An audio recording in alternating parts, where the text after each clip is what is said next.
मनपुरी प्रजा मियाम डिमांड अनी अहुम खुद लोन फंगम हजिकी टेरोरिस्ट ने लाथोपियो NIA ना थिगल which organizations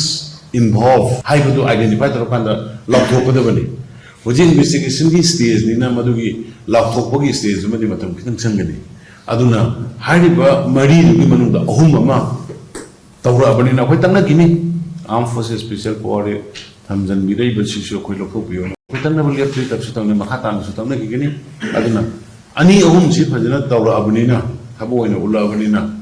अखोय मणिपुर प्रजा सिंगना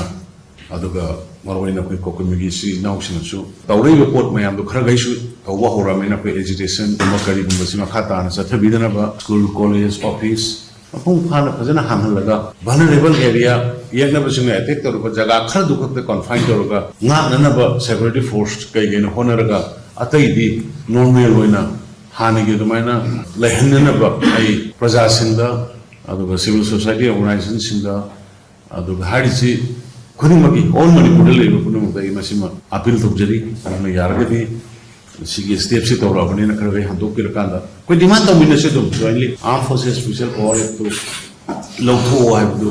डिमांड तौमिनसे कोई गवर्नमेंट जो दुम तौनी पब्लिक जो दुम तौसी अदुबो डिमांड तौबदुना मरम मोरकांदा जनरल पब्लिक ता खरा अनि अहुम जो डिमांड अमा पिराबनिना अदुदि जनरल पब्लिक का डिस्टर्ब तौरोइदब स्कूल कॉलेज दा बिजनेस दा मार्केट इंडस्ट्री दा अमदा तौरोइदब मोंदा तौमिनसे सपोर्ट कोई सपोर्ट तौये हाइन